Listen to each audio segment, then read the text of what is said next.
यकीन 2.0 जिस दिन लॉन्च हुआ था, उस दिन मैंने सोचा था यार इस बार बच्चों का जीवन थोड़ा सा आसान बनाने की मैं कोशिश करूंगा।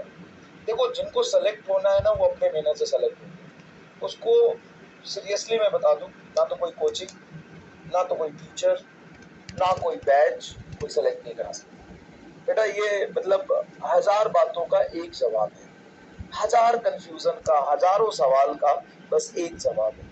जिसको सेलेक्ट होना है वो खुद होता है। ना तो उसको कोई टीचर सेलेक्ट करा सकता है, ना तो कोई बैच सेलेक्ट करा सकता है, ना कोई कोचिंग सेलेक्ट करा सकता है। वो अपने मेहनत से सेलेक्ट होता है, अपने दम पे सेलेक्ट होता है। और ये बहुत अच्छी बात है, फैक्ट है ये, टीचर का कभी सिलेक्शन नहीं होता, सिलेक्शन बच्चों का। और लास्ट ईयर भी यकीन से बच्चे आए ही हैं, 180 में से 180, 20-30 बच्चों का है लक्ष्य यकीन से। और आपने देखा टॉप 100 में हमने 6 बच्चे पढ़ाए। और मुझे इस बात को कहने में कोई शर्म नहीं आनी चाहिए और कहना चाहिए कि 6 बच्चे मैंने पढ़ाए थे टॉप 100 में। 6 बच्चे मैंने, एक साल में 6 बच्चे टॉप 100 में। मैं बच्चों का मेहनत है। तो जिनको मेहनत करना है, संघर्ष करना है, जीतोड़ मेहनत करना, उनका सिलेक्शन अपने आप होगा, अपने आप होगा, उसको कोई नहीं पूछ सकता। लेकिन यकीन 2.0 जब लॉन्च हुआ था, तो पिछले 2 सालों में जो सबसे ज्यादा बच्चे साथ थे कि सर आपके जो नोट्स होते हैं उसको हम रिवाइज नहीं कर पाते, सबसे बड़ा। और सर नोट्स हो हमको रिवीजन करने में दिक्कत आती है, हमको रिवीजन करने में दिक्कत आती है। हम सर रिवाइज करते हैं तो चीजें मतलब टाइम बहुत ज्यादा लगता है। और सबसे बड़ी प्रॉब्लम यह है कि नोट्स इतना लेंदी है, इतना ज्यादा है कि हम उसको बाइफरकेट नहीं कर पाते कि रिवीजन करते समय कितना पार्ट रिवाइज करना है, कितना छोड़ना है, या सारे सवाल रिवाइज करने होते, सारे सवाल इक्वली इंपॉर्टेंट है क्या। सबसे बड़ा समस्या यही है, सबसे बड़ा समस्या क्या, रिवीजन। सबसे बड़ा समस्या यही क्या, रिवीजन।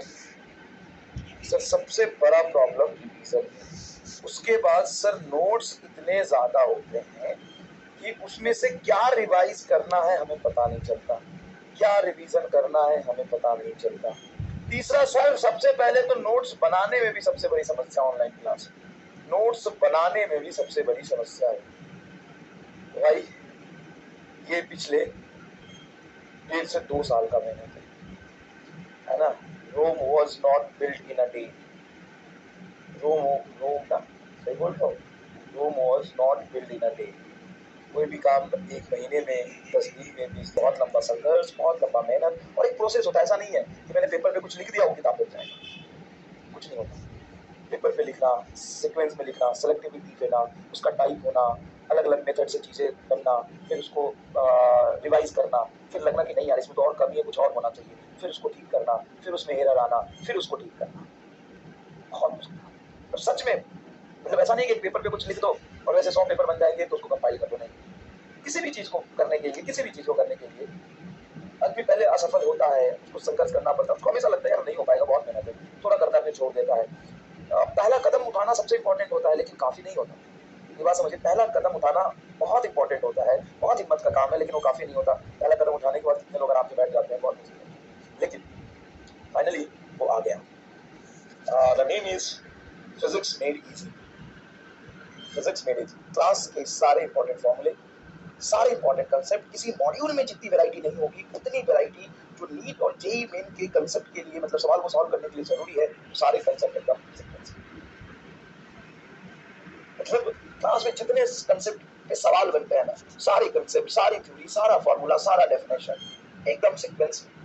टोटल 35 चैप्टर्स है, शॉर्ट फॉर्म में, सारा एकदम ब्यूटीफुल डायग्राम के साथ। डायग्राम में एकदम दिल आ जाएगा तुम्हारा, मतलब जब तुम पढ़ोगे ना तुमको लगेगा उसको छोड़े ही ना। बायोलॉजी सभी खूबसूरत और काम चल रहा है अभी, बस बताना था मुझे, मैंने इसलिए बता दिया। बहुत जल्दी ये अवेलेबल होगा, अभी अवेलेबल नहीं है, अभी इसमें थोड़ा सा काम और बाकी है, काम खत्म होगा, ये अवेलेबल। आगे बढ़ते हैं। और ज़्यादा मोटी नहीं है, बहुत कंप्रेस करके चीज़ों को लिखा, क्वेश्चन प्रैक्टिस करने के लिए इसमें नहीं है, इंपॉर्टेंट क्वेश्चन इसमें जरूर है, जो अपने इसमें नहीं है, इंपॉर्टेंट क्वेश्चन इसमें जरूर है, जो आपको रिवीजन करते समय करना चाहिए। रिवीजन का भाई टेंशन नहीं करता। भाई बहुत बड़ा पेन था मेरे दिल पे, बोझ था यार, मैं क्या क्या मैं इतना ज्यादा पढ़ा देता हूँ, बच्चा रिवाइज ही नहीं कर पाता। और मैं खुद ही कहता था कि आज तक कोई पैसा नहीं लिया जो एमआर का नोट्स पूरा रिवाइज कर सके, लेकिन अब रिवाइज कर पाएगा बहुत आसानी से, बहुत अच्छे से। चल। और इतने थ्योरी, इतने कंसेप्ट जो क्लास में एकदम डिस्कस होते हैं ना, तुमने देखा हो किसी किताब में नहीं, नहीं होता।